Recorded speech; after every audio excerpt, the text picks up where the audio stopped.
Praise the Lord. ஹல்லேலூயா, ஹல்லேலூயா. கர்த்தர் நல்லவர், தேவன் உயர்ந்திருப்பாராக, கண்மலையானவர் துதிக்கப்படுவாராக. அவருடைய வார்த்தைக்கு நேராய், சிலுவை தியானத்துக்கு நேராக நம்முடைய இருதயத்தை, சிந்தையை திருப்பிக் கொள்வோம். கர்த்தர் நம்மோடு கூட இடைபெட விரும்புகிறார். ஹல்லேலூயா. கொலோசையர் 1ஆம் அதிகாரம் 20-21 வசனம். அவர் சிலுவையிலே சிந்தின இரத்தத்தினாலே சமாதானத்தை உண்டாக்கி பூலோகத்தில் உள்ளவைகள் பரலோகத்தில் உள்ளவைகள் யாவையும் அவர் மூலமாய் தமக்கு ஒப்புரவாக்கிக் கொள்ளவும் அவருக்கு பிரியமாயிற்று. முன்னே அந்நியராயும் துர்க்கிரியைகளினாலே மனதிலே சத்துருக்களாயும் இருந்த உங்களையும் பரிசுத்தராகவும் குற்றமற்றவர்களாகவும் கண்டிக்கப்படாதவர்களாகவும் தமக்கு முன் நிறுத்தும்படியாக அவருடைய மாம்ச சரீரத்தில் அடைந்த மரணத்தினாலே இப்பொழுது ஒப்புரவாய் இருக்கிறீர்கள். அல்லேலூயா, அல்லேலூயா. அவர் ஒப்புரவாக்கினார் என்று முடிகிறது. ஆமென். இதனாலும் ஆண்டவர் நம்மோடு கூட இடைபட விரும்புகிற வார்த்தை சிலுவையின் அன்பு என்ற தலைப்பின் கீழே தியானிக்கிறோம். சிலுவையின் அன்பு நமக்காக செய்தது என்னவென்று சொன்னால், உங்களையும் என்னையும் அவர் பிரியமாய் ஆண்டவரோடு கூட ஒப்புரவாக்கும்படியாய் விரும்புகிறார். அவர் ஒப்புரவாக்குகிற தேவனாய் சிலுவையின் மரணம் நமக்காய் இருக்கிறது. அல்லேலூயா, ஆமென். நீங்கள் அந்த வார்த்தை அழகாக எனக்கு ரொம்ப பிடித்ததாக, அவருக்கு பிரியமானபடியினால். அல்லேலூயா. என்னவா? அவருக்கு என்ன ஆயிடுச்சா? அவருக்கு என்ன செய்தது? அது பிரியமாக இருந்தது. என்ன அப்படின்னா, உங்களை அவரோடு கூட ஒப்புரவாக்குகிறது அவருக்கு ரொம்ப பிரியம். இப்போ வெளிநாட்டுக்கு சென்ற ஒரு பிள்ளைய ரொம்ப நாள் கழித்து தகப்பனும் தாயும் பார்த்தாங்கன்னா எப்படி, ஹலோ தம்பி வாப்பா அப்படின்னு சொல்லுவாங்களா? நீங்கள் நிறைய வீடியோலாம் பார்த்துருப்பீங்க. என்ன செய்வாங்க, ரொம்ப வருஷம் கழித்து பார்க்குறவங்கள என்ன செய்வாங்க, ஓடி போய் கட்டி பிடிச்சி என்ன செய்வாங்க, அவங்கள எவ்வளோ தூரம் அவங்கள வரவேற்க முடியுமோ அவ்வளோ தூரம் வரவேற்பாங்க. அதே போல் தான் இங்கே ஒரு சம்பவத்தை கர்த்தர் சொல்லுகிறார். அவர் சிலுவையில் சிந்தின இரத்தத்தினாலே சமாதானத்தை உண்டாக்கி பூலோகத்தில் உள்ளவைகளும் பரலோகத்தில் உள்ளவைகளும் யாவையும் அவர் மூலமாய் ஒப்புரவாக்கி கொள்ள அவருக்கு என்ன ஆயிற்றா? ஒப்புரவாக்கி கொள்ள, அவரோடு கூட சேர்த்து கொள்ள அவருக்கு பிரியமாயிற்று. சிலுவையின் அன்பு என்னை பிதாவோடு ஒப்புரவாக்குகிறதா இருக்கிறது. அல்லேலூயா. இங்கே ஆண்டவர் அழகாக சொல்லுகிறார், எனக்கு ஒப்புரவாக்கி கொள்ள பிரியமாயிற்று, ஆகவே அவருடைய மாமிச சரீரத்தில் அடைந்த மரணத்தினாலே இப்பொழுது ஒப்புரவாக்கினார். அல்லேலூயா. எப்பொழுது? அவர் அப்பொழுதே ஒப்புரவாக்கிட்டார். ஆமென். இப்பொழுது நாம் ஒப்புரவாக்கப்பட்டவர்களாக இருக்கிறோம். ஆமென். இப்போ நீங்கள் டைரெக்டாக என்ன செய்யலாம்? பரலோகத்தை நோக்கி பார்க்கலாம். இப்போ டைரெக்டாக என்ன செய்யலாம்? அப்பா பிதாவேன்னு கூப்பிடலாம். இப்போ ஆண்டவரை நோக்கி டைரெக்டாக என்ன செய்யலாம்? ஜெபிக்கலாம். முதலாவது நியாயப்பிரமாணத்தின்படி நீங்கள் ஜெபிக்கணும்னா அநேக வரைமுறைகள் உண்டு, அநேக கட்டளைகள் உண்டு, அநேக காரியங்களை ஃபாலோ பண்ணி தான் என்ன செய்ய முடியும்? ஆமாம். பிரகாரம், பரிசுத்த ஸ்தலம், மகா பரிசுத்த ஸ்தலம். பரிசுத்த ஸ்தலத்துக்குள்ளே போகணும்னா இங்கே பிரகாரத்தில் பலிபீடத்தில் என்ன செய்யணும்? சில காரியங்கள் பலியிடப்படணும். அப்புறம் பரிசுத்த ஸ்தலத்தில் போய் எப்படி ஜெபிக்கணும்? அங்கே அமைதியாக தான் இருப்பாங்க எல்லாரும். ஆமென். பரிசுத்த ஸ்தலத்தில் குவைட்டாக இருப்பாங்க. அவங்க இருதயத்திலிருந்து ஆண்டவரோடு என்ன செய்வாங்க? உறவாடுவாங்க. இப்போ இது ஒவ்வொரு பிரகாரத்துக்கும் ஏற்றாற் போல் அவனுடைய காரியங்கள் இருக்கும். வருஷத்துக்கு ஒரு முறை தான் மகா பரிசுத்த ஸ்தலத்துக்குள்ளே ஆசாரியன் என்ன செய்வார்? போவார். அவரும் திரும்பி வருவாரான்றது உறுதி கிடையாது. இடுப்பில் மணி கயிறு கட்டி, ஒரு கயிறு கட்டி தான் என்ன செய்வாங்க? என்ன விசுவாசம் உள்ள அப்போ கூட யாரும் என்ன செய்ய முடியாது, போக முடியாது. அவர் இருக்கிறாரா இல்லையான்றதை என்ன செய்யாது. அதனால தான் சகரியா அவனுடைய முறைமையின்படி என்ன செய்கிறார்? தூபங்காட்ட போகும்போது தூதனை பார்த்து அவர் என்ன செய்கிறார்? பேசாமல் இருக்கிறார். சத்தம் கேட்கல. எல்லாரும் முடிவு பண்ணிட்டாங்க, சகரியா சோழி முடிஞ்சு இன்னைக்கு அவர் தான், அவர் எல்லாம் வரமாட்டார். சவுண்டு என்ன செய்யலை. ஆமாம். ஆனால் மணி சவுண்டு கேட்கலையே, கீழே விழுற மாதிரி. அதுலேயும் சில டவுட்டு. என்ன காரியம்னா, அந்நாட்களிலே மகா பரிசுத்த ஸ்தலத்துக்கு வருஷத்துக்கு ஒரு முறை ஆசாரியன் மட்டும்தான் என்ன செய்ய முடியும்? போக முடியும். ஆனால் இப்பொழுது நீங்களும் நானும் மகா பரிசுத்த ஸ்தலத்துக்குள்ளேயே என்ன செய்கிறோம்? இருக்கிறோம். அல்லேலூயா. ஆமென். சொல்லுவாங்கள்ல, கோயில் கருவறைன்னு சொல்லுவாங்கள்ல, அந்த இடத்துக்குள்ளே யாரும் என்ன செய்ய முடியாது, போக முடியாது. ஆமென். அந்த பூசாரி மட்டும் தான் என்ன செய்ய முடியும், போக முடியும். அது ஒரு காலமாக இருந்துச்சு, அது முன்பதாக வரைக்கும், பழைய ஏற்பாட்டு காலம் வரைக்கும். ஆனால் இப்பொழுதோ கருவறை என்ன இல்லை, எல்லாரும் ஜனங்களுக்கும் என்ன செய்கிறது, அது தேவனுடைய இரத்தத்தின் நிமித்தமாய் ஒப்புரவாக்கப்பட்டு அவர் கிட்ட சேர்த்து கொண்டார். வேதம் சொல்லுகிறது, அவர் மரித்த நாளிலே தேவாலயத்தின் திரைச்சீலை மேல் தொடங்கி கீழ் வரைக்கும் இரண்டா என்ன செய்ததா, கிழிந்தது. அது ரெண்டா என்ன செஞ்சிருச்சு, பிரிந்தது. காரணம் என்னன்னா, இனி ஒரு தடையும் உங்களுக்கு பிதாவினிடத்தில் வருவதற்கு இல்லை. நீங்கள் ஒப்புரவாக்கப்பட்டு விட்டீர்கள். அல்லேலூயா. ஆமென். நீங்களும் நானும் யாரு, ஒப்புரவாக்கப்பட்டவர்கள். ஆமென். எத்தனை விசுவாசிக்கிறீங்க? ஆமென். இந்த ஒப்புரவாக்கப்படுகிறதினாலே கொடுக்கப்படுகிற ஆசீர்வாதங்கள், நாம் பெற்றுக்கொள்ளுகிற ஆசீர்வாதங்கள் என்னவென்றால், எடுத்து வாசிக்கலாம். ரோமர் 5ஆம் அதிகாரம் 10ஆம் வசனத்தில், நாம் தேவனுக்கு சத்துருக்களாய் இருக்கையில் அவருடைய குமாரனின் மரணத்தினாலே அவருடனே ஒப்புரவாக்கப்பட்டோமானால் ஒப்புரவாக்கப்பட்ட பின் அவருடைய ஜீவனாலே ரட்சிக்கப்படுகிறது. அல்லேலூயா. ஆமென். ஏற்கனவே நம்ம வாசித்த வார்த்தையாக இருக்கலாம். ஆனால் இங்கே ஆண்டவர் சொல்கிறாரு, அவர் ஏற்கனவே என்ன செய்கிறாராம், என் மீது அன்பு கூர்ந்தபடியினாலே, ஏற்கனவே என்னை நினைவு கூர்ந்தபடியினாலே, நான் சத்துருக்களாக இருக்கும்போது கூட குமாரனாகிய இயேசு கிறிஸ்துவனுடைய மரணத்தினாலே என்னை அவர் ஒப்புரவாக்கி கொண்டார். அல்லேலூயா. இப்பொழுது நான் மரண ஆக்கினைக்கு உட்பட்டவன் அல்ல, இப்பொழுது நான் அந்த பழைய ஜீவியத்துக்கு உட்பட்டவன் அல்ல, இப்பொழுது நான் சத்துரு அல்ல, இப்பொழுது நான் பிள்ளையாய் மாற்றப்பட்டிருக்கிறேன். ஆமென். சொல்வோமா? அல்லேலூயா. முன்பு நான் யாரு, சத்துரு. இப்போ நான் யாரு, பிள்ளை. ஆண்டவர் யாருன்னு தெரியாத வரைக்கும் ஆண்டவரை குறித்ததான அன்பை, அவருடைய காரியங்களை தியானிக்காத, அறியாத, ருசிக்காத வரைக்கும் நம்ம என்ன செய்ய முடியாது, அவரை முழுமையுமாக புரிந்து கொள்ள முடியாது. இன்றைக்கி அநேக கிறிஸ்தவர்கள் என்ன செய்கிறாங்க, காயப்படுத்துகிறாங்க. அவர்களை காயப்படுத்தி ஒரு பிரயோஜனமோ? அல்லேலூயா. எதற்காக காயப்படுத்துகிறேன்னு கேள்வி கேட்டால் என்ன இல்லை, பதில் இல்லை. ஏன் பதில் இல்லை? அவன் அன்பை என்ன செய்கிறான், வெளிப்படுத்துகிறான். கிறிஸ்துவின் அன்பு அநேகருக்கு சொல்கிறான், சுவிசேஷமாக பகிரப்படுகிறது. கிறிஸ்து உனக்காய் மரித்தார். இது மதம் அல்ல, இது என்னது, மார்க்கம். அல்லேலூயா. கிறிஸ்தவம் என்னது, ஒரு மார்க்கம், ஒரு வழிகாட்டுதல். இதுதான் நல்ல வழி. வேதம் சொல்லுகிறது, கிறிஸ்து சொல்லுகிறார், நானே வழி, நானே சத்தியம், நானே ஜீவன். ஒருவன் என்னை கண்டடைந்தால் அவன் ஜீவனை கண்டடைகிறான். கிறிஸ்துவுக்குள் ஒருவன் இருந்தால் அவன் புது மனுஷனாய் மாற்றப்படுகிறான். பழையவைகள் எல்லாம் ஒழிந்து போயின, எல்லாம் புதிதாய் மாறின. கிறிஸ்துவை, அன்பை ருசிக்கிற அவனுக்கு ஆண்டவர் கொடுக்கிற ஆசீர்வாதங்கள் என்ன? ரட்சிப்பை கொடுக்கிறார், மீட்பை கொடுக்கிறார், பாவத்திலிருந்து விடுதலையை கொடுக்கிறார், எல்லாவற்றிற்கும் மேலாக பரிசுத்த வாழ்க்கையை கொடுக்கிறார். இவை எல்லாவற்றிலும் இந்த வாழ்க்கையை முடித்து பரலோகம் போவோம் என்று சொன்னால் அங்கே நித்திய ஜீவனையும் என்ன செய்கிறார்? நமக்கென்று வைத்திருக்கிறார். அல்லேலூயா. இதை ஒரு மனிதனுக்கு நம்ம சொல்லும் பொழுது, ஒரு மனிதனுக்கு அறிவிக்கும் பொழுது, இது நல்லதா கெட்டதா? இப்போ இந்த உலகத்தில் நீ வாழ்கிற, நல்லவனாக வாழணும், அது சொல்கிறது தப்பா? ஆண்டவர் அதுதானே சொல்கிறார், உன்னை அடிக்கிறவன் என்ன செய், நேசின்னு சொல்கிறார். இது அன்பு கூறுகிறது என்றது, இது எவ்விதத்தில் தவறாக முடியும்னு தெரியல. ஆனால் அநேகர் என்ன செய்கிறாங்க, ஏன் எதிர்க்கிறாங்கன்னு கேள்வி கேட்குறேன். ஏன் எதிர்க்கிறாங்க?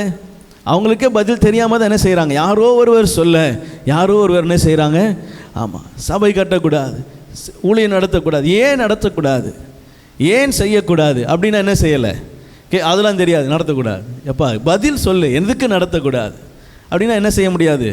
அவன் மதம் இல்லை, யாரை எப்போ எங்கே மதம் மாற்றணும், மனம் மாறி இருக்கிறாங்களே, மதம் என்ன செய்யலை. அல்லேலூயா. பாருங்கள், என் இருதயத்தில் ஆண்டவர் தான் உண்மையான தெய்வம். நான் என்ன செய்கிறேன், கொஞ்சம் கொஞ்சமாக என்ன செய்கிறேன், அறிந்து கொள்ளுகிறேன். இப்போ நான் நம்பி ஒரு காரியத்தை என்ன செய்கிறேன், ஆமாம், செயல்படுத்துகிறேன். அதனால் எனக்கு என்ன இல்லை, வாழ்க்கையில் சந்தோஷம் இல்லை. இப்போ கடந்த நேரில் ஒரு தாயார் வந்திருந்தாங்க, நான் ஜோம் பண்ணேன். எப்போயோ ஒரு வாட்டி அவங்களுக்கு ஒரு எண்ணெய் ஜோம் பண்ணி கொடுத்துருக்குறேன். அவங்களுக்கு அல்சர் என்ன செஞ்சிருது, சரியாயிடுச்சு. அப்போ அவங்க என்ன செய்கிறாங்க, இத்தனை ஆண்டு என் வாழ்க்கையில் என்ன செய்யலை, இதுக்கு ஒரு முடிவே இல்லாமல் இருந்தது. ஆனால் ஆண்டவருடைய சமூகத்துக்கு வந்து என்ன செஞ்சிருச்சு, கொஞ்சம் எனக்கு சரியாயிடுச்சு. அப்போ அவங்க கேட்குறாங்க, நான் என்னுடைய காரியத்தை மாற்றிக்கொள்ளணும்னா என்ன செய்யணும்? அல்லேலூயா. என்ன பேதுரு இடத்துல வந்து கேட்டாங்க பார்த்தீங்களா, பவுல் இடத்துல கேட்குறாங்க பார்த்தீங்களா, அப்போ அதே மாதிரி தான் கேட்குறாங்க, நான் என்ன செய்யணும்? அப்போ நான் சொன்னேன், இதுதான் நல்ல வழி அப்படின்னு உங்களுக்கு தெரிந்தால் அந்த வழியில் பிரயாணப்படுங்க. உங்களுக்கு எது சரின்னு தெரியுதோ அந்த வழியில் என்ன செய்யுங்க. இப்போ எனக்கு தெரியாதா, நீங்கள் என்ன செய்யணும், அப்படி வந்துடணும், இப்படி மாறிடணும், எல்லாத்தையும் எடுத்து போடணும், அப்படி சொல்ல முடியாதா? ஆனால் என்ன சொல்கிறேன், அவங்க இருதயத்துக்கு நேர ஒரு வார்த்தையை அனுப்புகிறேன், எது உங்களுக்கு சரின்னு தெரியும். நம்ம எல்லாம் அறிவு உள்ளவர்கள் இல்லையா? மனுஷன் 6 அறிவு உடையவன். ஏன்?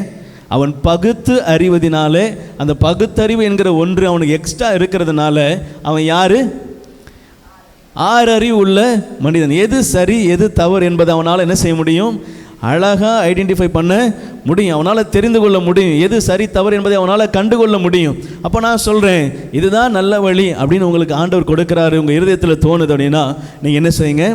ஆமாம், இதை கடைபிடிங்க, இதில் என்ன செய்யுங்க, உங்கள் இருதயத்தை வைங்க, இதில் அதிகமாக நாட்டம் கொள்ளுங்க. அப்போ உங்கள் வாழ்க்கையில் இன்னும் அதிகமாக ஆசீர்வாதம் கிடச்சிச்சா நீங்கள் என்ன செய்யுங்க? முழுமையுமாக ஆண்டவர் சமூகத்தில் என்ன செய்யுங்க? வாங்க.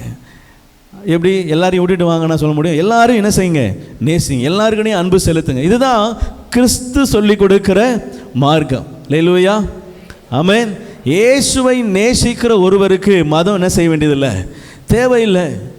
ஆமென். இன்றைக்கும் இதே உலகத்தில் சுற்றிட்டு இருக்கிற இந்த உலகத்தில் எத்தனையோ லட்சக்கணக்கான மக்கள் ஆண்டவரை மறைமுகமாக என்ன செய்கிறாங்க? ஆராதித்து கொண்டு இருக்கிறாங்க. ஒருவங்கெல்லாம் வெளிப்படையாக அவங்க தனிப்பட்ட நீதியில் சொல்லும் போது சொல்கிறாங்க, நான் கையெடுத்து கும்பிடுவேன் பாஸ்டர், ஆனால் என் மனசுக்கு முன்னாடி ஏசப்பா தான் நிற்பார், என் மனசுக்கு முன்னாடி என் இருதயத்தில் என் கண்ணை மூடி சிந்தையில் ஏசப்பா தான் என்ன செய்கிறாரு இருக்கிறார். இப்போது ஆண்டவரை ஆராதிக்கிற ஜனங்கள் தேசம் எங்கு என்ன செய்கிறாங்க? உலகம் முழுசும் இருக்கிறாங்க.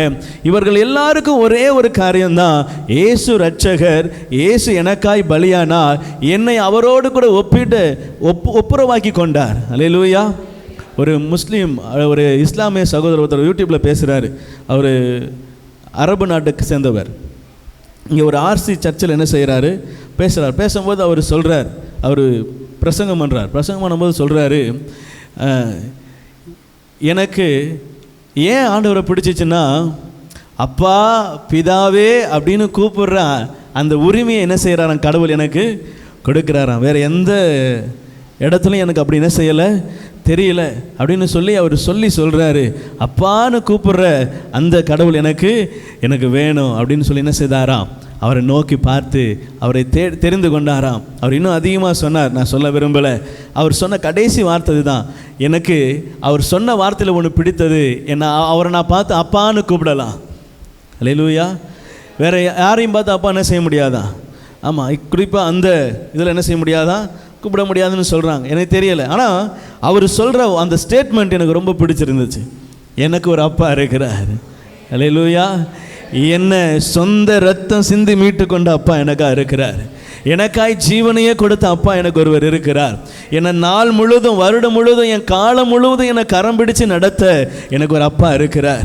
என்னை எப்போதும் என்னை விசாரிக்கிற ஒரு அப்பா இருக்கிறார். நான் வனாந்தரத்தில் இருந்தாலும் என்னை அன்போடு விசாரிப்பார். எனக்காக ஒரு நீரூற்றை உருவாக்குவார். எனக்காக தேவைகளை சந்திப்பார். என்னோடு கூட நடந்து வருவார். நினச்சி பாருங்களேன், ஆகார் வனாந்தரத்தை எத்தனை நாட்கள் கடந்தாங்க? யாருக்கு தெரியும்? தெரியுமா? அங்கே போடப்படலை. அவங்க இத்தனை நாட்கள் கடந்து ஒரு இடத்தை சென்றடைந்து அப்படிலாம் என்ன செய்யலை, சொல்லப்படலை. அவங்க எத்தனை நாள் நடந்தாங்கன்னே தெரியல. அதுக்கப்புறம் ஆண்டவர் விசாரித்ததோடு என்ன செய்கிறது? அந்த பக்கம் முடியுது. அப்போ நான் நினைக்கிறேன், அவர் விசாரித்து விடுகிறவர் அல்ல, என் தேவன் பாதியில் விடுறவர் அல்ல. அவன் பெரிதாய், இஸ்மவேல் பெரிதாய் வளர வரைக்கும், அவனுக்குன்னு ஒரு காலத்தை குறித்த வரைக்கும் கர்த்தர் அவரை கரம் பிடித்து நடத்தியிருப்பார். அல்லேலூயா. வனாந்தரத்தில் வெறும் நீரூற்று மட்டும் இருந்தால் போதுமா? உயிர் பழைச்சிட முடியுமா? தண்ணி மட்டும் குடித்து உயிர் வாழ்ந்துட முடியுமா? அவனுக்கு சாப்பாடு வேணுமே. வனாந்தரத்தில் யார் கொடுப்பா? தேவன் தான் கொடுத்திருக்கிறார். ஒரு நீரூற்று உருவாக்குனதை போல அவனுக்குன்னு ஒரு இடத்த என்ன செஞ்சிருக்கிறார்? ஆயத்தப்படுத்தி அவருக்குன்னு தேவையானது என்ன சந்தித்து ஆண்டவர் நடத்துகிறார். பாதியில் விடுறவர் இல்லை எங்கள் அப்பா. என் அப்பா என்னை நிரந்தரமாக நடத்துகிறவர். அல்லேலூயா. நான் எப்போ போய் அவர் சமூகத்தில் உட்கார்ந்தாலும் என் பக்கத்தில் வந்து உட்காருவார். அல்லேலூயா. எத்தனை பேர் உணர்ந்துருப்பீங்கன்னு தெரியல. அவர் உங்களை ஒப்புரவாக்கி கொண்டது எதுக்கு தெரியுமா? உங்கள் கூட வந்து இருக்கணும், உங்களோடு கூட இருக்கணும். ஆமென். அல்லேலூயா. ஒரு ஊழியக்காரரு ரொம்ப வருத்தத்தில், ரொம்ப கஷ்டத்தில் போய் அவர் எப்பவும் ஜெபம் பண்ணுற இடத்துல உட்காந்து அழுதுகிட்டு இருந்தாராம். ரொம்ப நேரம் அழுதாராம். அவர் அழுது அழுது அவருடைய ஜீவனெல்லாம் கொஞ்சம் அப்படியே அந்த சோர்வாகி கொஞ்ச நேரம் உட்காந்து திரும்பும்போது ஒரு கால் மேலே கை வச்ச மாதிரி ஒரு ஃபீல் இருந்துச்சான். ஹல்லேலூயா. அப்போ அவருக்குள்ளே ஒரு எண்ணம், யாருமே இல்லையே, யாருக்கோ காலில் நம்ம உட்காந்துருக்கும்போது இப்படி கை விட்டு திரும்பும்போது யார் காலையாக தொட்டிருப்பீங்க பார்த்துருக்கீங்களா? உடனே அவங்க நல்லா இருந்துருப்பாங்க. அப்படிலாம் இல்லை, இப்படி திரும்பும்போது காலில் யார் காலையும் தொட்டுற மாதிரி ஒரு ஃபீலாக. உண்மையாலே அங்கே ஒரு சேர் இல்லை, ஒன்றும் இல்லை, ஒன்றுமே இல்லை, ஆனால் அங்கே தொடுற மாதிரி ஒரு ஒரு ஒரு உணர்ச்சி அவருக்கு இருக்குது. உடனே அது வரைக்கும் இருந்த அழுக மூஞ்சி அப்படியே என்ன செஞ்சிச்சா, களிப்பான மூஞ்சாக மாறிடுச்சு. அல்லேலூயா. அப்போ தான் அவர் யோசித்தாராம், நான் ஏன் இவ்வளோ நேரம் அழுதேன், என் கூட யாரும் இல்லை, சில காரியங்கள் நிமித்தமாக ரொம்ப வருத்தப்பட்டேன், ஆனால் ஆண்டவர் அந்த ஒரு தொடு உணர்வில் சொல்லிட்டாரு, நான் உன் கூட தான் இருக்கிறேன். அல்லேலூயா. நான் உன்னோட கூட தான் நடக்கிறேன், உன் பாதைகளை எல்லாம் அறிந்திருக்கிறேன், உன் வழிகள் எல்லாம் அறிந்திருக்கிறேன், உன் நினைவுகளை எல்லாம் அறிகிற கர்த்தர். ஆமென். உன் நினைவுகளின் தோற்றத்தை முதற்கொண்டு என்ன செஞ்சிருக்கிறாராம், அறிந்திருக்கிறவர் சொல்கிறார், உன்னை எனக்கு ஒப்புரவாக்கி கொண்டதே உன் கூட இருக்கிறதுக்காக தான், உன்னை நடத்துறதுக்காக தான், உன்னை ஆசீர்வதிப்பதற்காக தான். அல்லேலூயா. ஆமென். இங்கே ஆண்டவர் சொல்கிறாரு, உங்களை அவரோட கூட ஒப்புரவாக்குவதற்கு அவருக்கு பிரியம் உண்டாயிற்று, அவர் பிரியமாக என்னை ஏற்றுக்கொள்வதற்காக சிலுவையிலே மரணத்தை சந்தித்தார். 2 கொரிந்தியர் 5ஆம் அதிகாரம் 19ஆம் வசனம். அதென்னவெனில், தேவன் உலகத்தாருடைய பாவங்களை எண்ணாமல் கிறிஸ்துவுக்குள் அவர்களை தமக்கு ஒப்புரவாக்கி ஒப்புரவாக்குதலின் உபதேசத்தை எங்களிடத்தில் ஒப்புவித்தார். அல்லேலூயா. அல்லேலூயா. ஒப்புரவாக்குதல் அது நம்ம பெற்ற ஒரு பெரிய பாக்கியம், ஒரு ஸ்லாக்கியம். பாருங்க, இங்கே 5:19 இப்படியாய் சொல்லுகிறது, அது என்னவெனில், தேவன் உலகத்தாருடைய பாவங்களை எண்ணாமல் கிறிஸ்துவுக்குள் அவர்களை என்ன செய்தாராம், தமக்கு ஒப்புரவாக்கி. அல்லேலூயா. கிறிஸ்துவுக்குள் என்னை ஒப்புரவாக்கி, என்னுடைய பாவங்களை எண்ணலை, என்னுடைய அக்கிரமங்களை அவர் நினைவு கூறலை. சங்கீதக்காரன் சொல்லுகிறான், எவனுடைய அக்கிரமத்தை கர்த்தர் எண்ணாது இருக்கிறாரோ, எவனுடைய பாவம் நினைக்கப்படாமல் இருக்கிறதோ அவன் பாக்கியவான். அல்லேலூயா. ஆண்டவர் சொல்ற, என்னுடைய பாவங்களை எண்ணாம, என்னுடைய அக்கிரமங்களை அவர் நினைவு கூறாம, அவர் சொல்றாரு, கிறிஸ்துவுக்குள் அவர்களை தமக்கு ஒப்புரவாக்கி. ஆண்டவராக இயேசு கிறிஸ்துவுக்குள்ள நீங்களும் நானும் பிதாவோடு ஒப்புரவாக்கப்பட்டிருக்கிறோம். ஆமென். அல்லேலூயா. பாருங்க, இது எவ்வளவு பெரிய பாக்கியம். நான் 2வது சொல்ல விரும்புகிற காரியம், அவர் என்னை ஒப்புரவாக்கி கொள்ள நினைத்ததே நான் பெற்றுக்கொண்ட மிகப்பெரிய ஸ்லாக்கியம். அல்லேலூயா. ஆமென். நான் அன்னைக்கு எதாச்சியாக சொன்னேன், முதலமைச்சர் உங்களை வந்து பார்க்குறாருன்னா நீங்கள் என்ன செய்வீங்க? என்னையும் முதலமைச்சர் பார்க்குறாருன்றால் ஒரு எக்ஸைட்மெண்ட் ஆவீங்க இல்லையா? உங்களுக்குள்ளே அப்படியே ஒரு மாதிரி என்ன செய்யும், சந்தோஷம், இனம் புரியாத சந்தோஷம் பெருகும் இல்லையா? உங்களுக்கு அதை விட 1000 மடங்கு பெருகணும். வானத்தையும் பூமி உண்டாக்கின கர்த்தர் உங்களையும் என்னையும் ஒப்புரவாக்கி கொள்ள, கிறிஸ்துவுக்குள்ளாக நம்மை ஒப்புரவாக்கி கொள்ள அவர் விருப்பத்தோடு நம்ம என்ன செய்தாராம், சேர்த்து கொண்டார். தம்மை ஒப்புரவாக்கி கொள்வதற்கு அவர் என்னிடத்தில் ஊழியத்தை என்ன செஞ்சிருக்கிறார், ஒப்புவித்திருக்கிறார் என்று சொல்லி இங்கே கொரிந்தியர்ல வாசிக்கிறதை பார்க்கிறோம். 18ஆம் வசனம் வாசிப்போம். இவையெல்லாம் தேவனாலே உண்டாய் இருக்கிறது. எவையெல்லாம்? ஒப்புரவாக்குறதால காரியங்கள் எல்லாம் தேவனாலே உண்டாயிருக்கிறது. அவர் இயேசு கிறிஸ்துவை கொண்டு நம்மை தம்மோடு ஒப்புரவாக்கி, நம்மை அவரோடு கூட ஒப்புரவாக்கி ஒப்புரவாக்குதலின் ஊழியத்தை எங்களுக்கு ஒப்பு கொடுத்தார். அல்லேலூயா. இங்கே கடைசியாக சொல்லும்போது எழுதுகிற ஆக்கியோன் இப்படியா எழுதுகிறாரு. முதல்ல 18ஆம் வசனத்தில் ஊழியத்தை எனக்கு என்ன செய்தார், ஒப்புரவாக்குதலின் ஊழியம். கடைசியாக 19ஆம் வசனம் கடைசியில் சொல்லப்பட்டது, ஒப்புரவாக்குதல் உபதேசத்தை எங்களுக்கு என்ன செய்தார், ஒப்பு கொடுத்தார். அல்லேலூயா. அல்லேலூயா. கவனிங்க, இது ஊழியனாகிய எங்களுக்கும் ஒப்பு கொடுக்கப்பட்ட ஒரு ஊழியம், உபதேசம். இப்போ இந்த காரியம், இது ரெண்டும் எனக்கு திடீர்னு ஞாபகம் வரனால என்ன செய்கிறேன், டக்குன்னு நான் சொல்லிடுறேன். சபையில் நாங்கள் போதிக்கிற இந்த வார்த்தை, இந்த வசனம் சபைக்குள்ளே என்ன இருக்கணும், ஒப்புரவாகுதல் இருக்கணும். ஆமென். ஆண்டவர் சொல்கிறாரு, ஓமையாக சொல்கிறாரு, ஒருவன் ஒரு இடத்துல 5 பணம் என்ன செய்கிறான், கடன் பெறான். இவன் 5 கடன் பெற்றவங்ககிட்ட இன்னொருத்த என்ன செய்யணும், 50 என்ன செஞ்சிருக்கிறான், கடன் பெற்றிருக்கிறான்.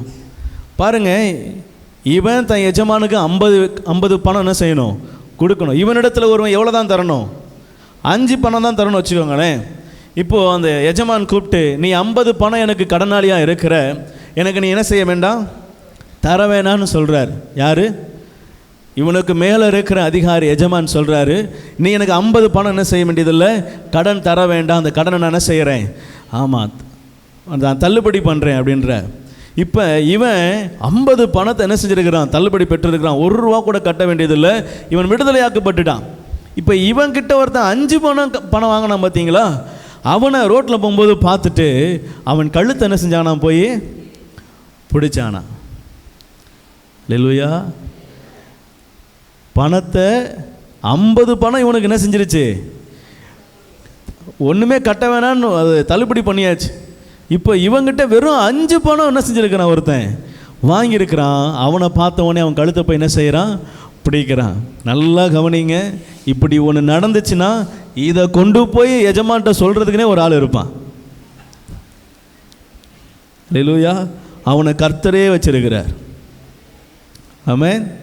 பாருங்கள், இதை சங்கம் பிடிச்ச உடனே இதை பார்த்துட்டு எஜமானுக்கு நியூஸ் போயிடுச்சு.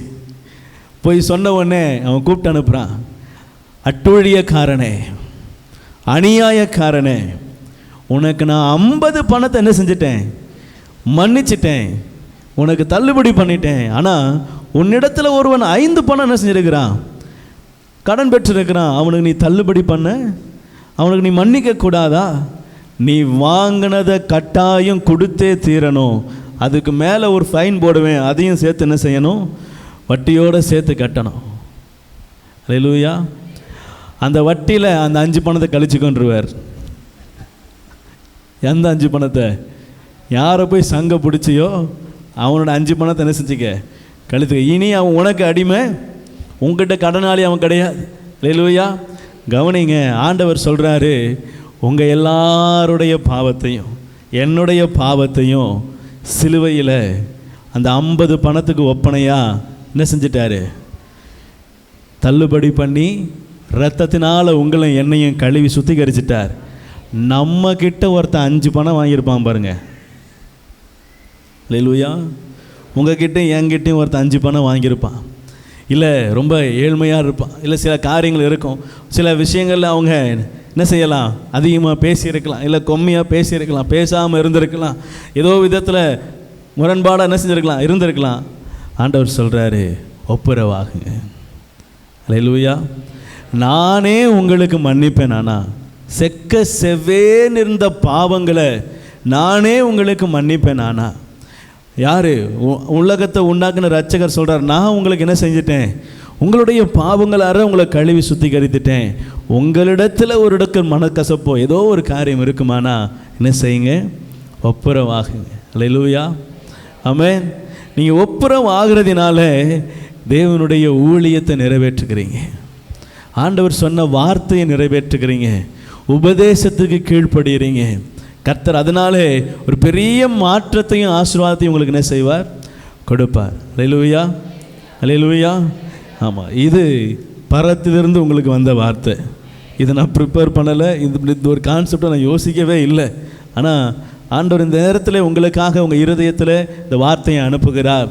தயவாய் சபையே, சபை மக்களே, தெய்வ ஜனமே, தெரிந்து கொள்ளப்பட்டவர்களே, அழைக்கப்பட்டவர்களே, முன்குறிக்கப்பட்டவர்களே, ஆசீர்வதிக்கப்பட்டவர்களே, ஆசீர்வாதத்தை சுதந்திரிக்க அழைக்கப்பட்டவர்களே, உங்களுடைய அழைப்பை அறிந்து அதற்கு பயனுள்ளவர்களாய், பங்காளிகளாய், கடனாளிகளாக இராமல் என்ன செய்யுங்க, கடனாளியாக இருக்காதீங்க, பங்காளியாக இருங்க, பயனுள்ளவர்களாக இருங்க.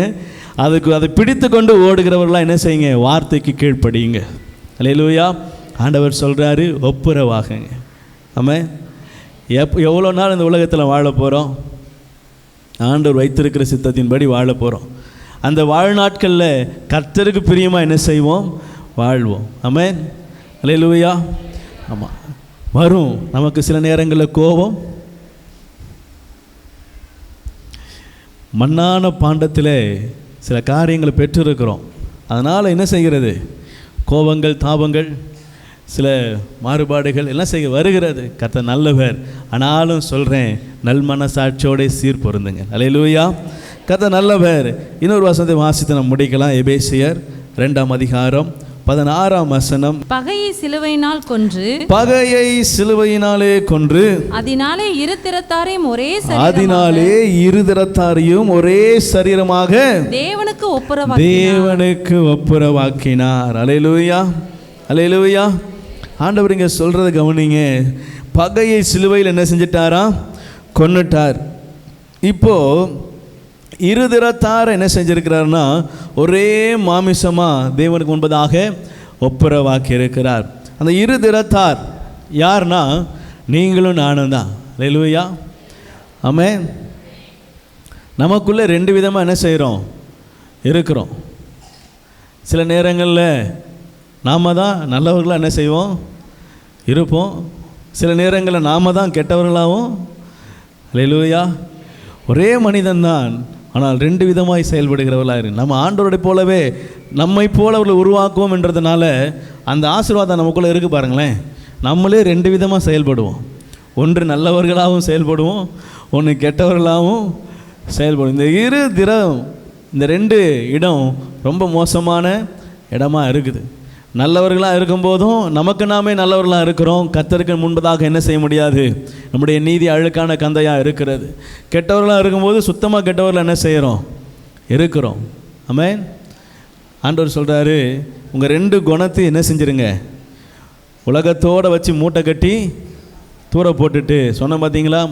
புளித்தமாக என்ன செய்யக்கூடாது? இருக்கக்கூடாது. பஸ்காவாகிய ஆட்டுக்குட்டியானவர் உங்களுக்காக எனக்காக பலியாக்கப்பட்டிருக்கிறார். ஆனால் புளித்தமாக என்ன செய்யக்கூடாது? என்னிடத்துல இருக்கக்கூடாது. ஒப்புரவாக்கி விட்டார் என்று சொன்னால் என்னிடத்துல பழைய காரியங்கள் என்ன செய்யக்கூடாது? இருக்கக்கூடாது. ஆமென். இருதிறத்தார் என்பது இங்கே வேறு காரியங்களை சொன்னால் இந்த விஷயத்தில் இதை சொல்ல விரும்புகிறேன். நமக்குள்ளே இருக்கிற இந்த ரெண்டகம். அல்லேலூயா, ஆமென். நிறைய இடத்துல கேட்டிருக்கிறேன், உண்ட வீட்டுக்கு ரெண்டகம் பண்றியா நீ அப்படின்னு கேட்பாங்களே. இந்த மாதிரி ஒரே ஆண்டவருக்கு பிள்ளையாக இருக்கிற நாம் என்ன செய்ய முடியாது?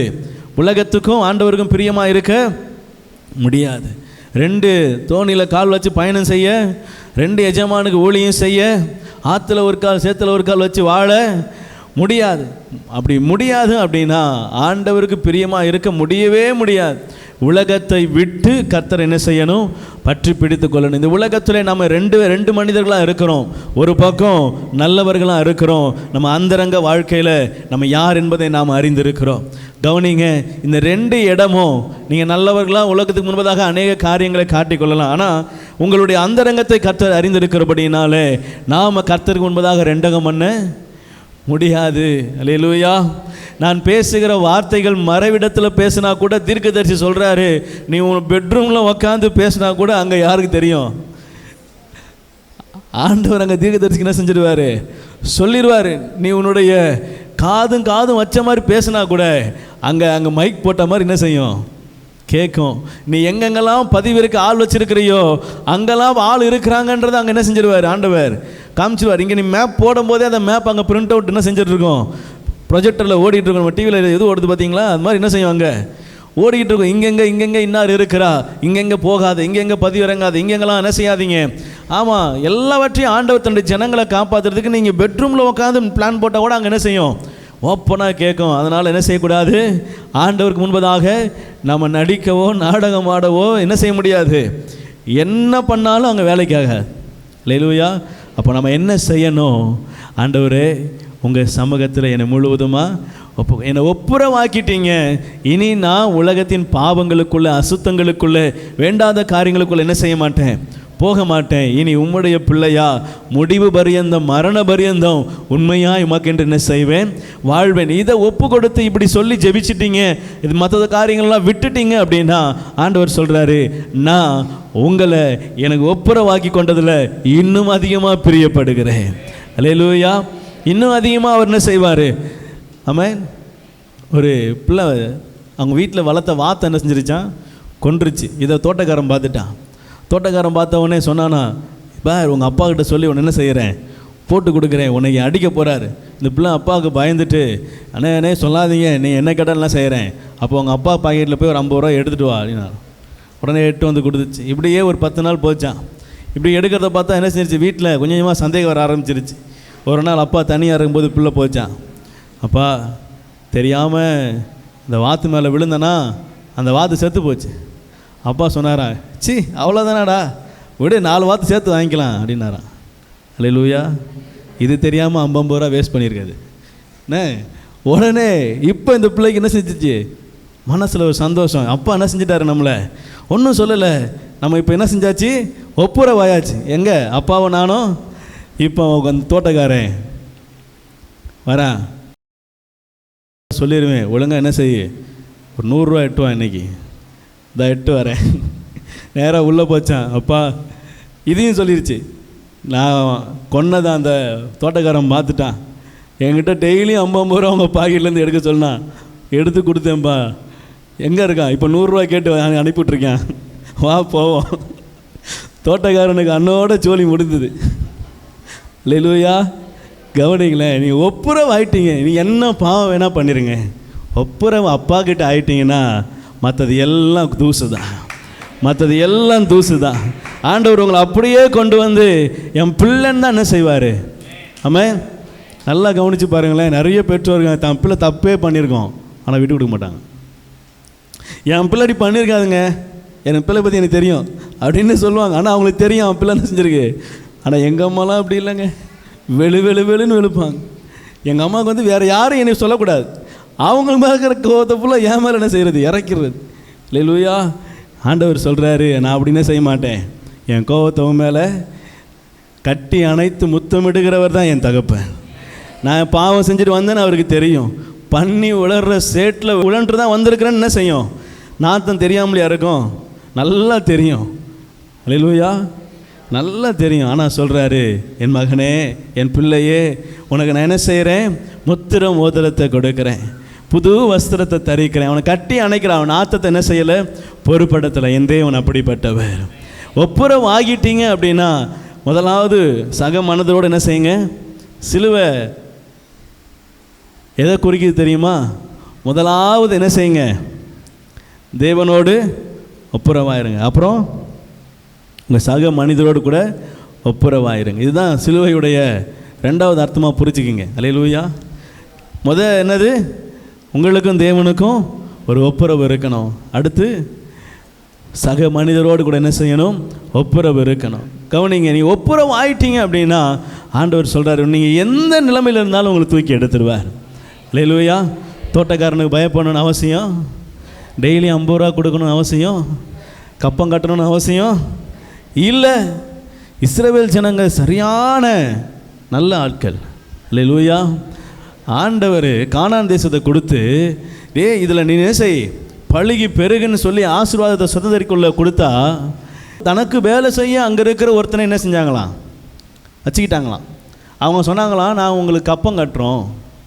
என்ன கட்டுறோம், ஆண்டவர் சொன்ன வார்த்தை என்ன தெரியுமா, ஒருத்தனை என்ன செய்யாது, உள்ள உனக்கு அயலான உள்ள சேர்க்காது, உனக்கு நான் கொடுத்த தேசம், நீ மட்டும் என்ன செய், தங்கிடு அப்படின்னா.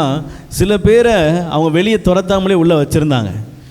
என்ன முடிவு என்ன தெரியுமா, ஒட்டகம் குடாரத்துக்குள்ளே தலை மட்டும் வச்சுக்கிறேன்னு சொல்லிச்சான் பார்த்தீங்களா, அது மாதிரி கடைசியில் ஒட்டகம் ஃபுல்லாக உள்ளே இருக்குது, இவங்க எல்லாம் வெளியே இருக்காங்க.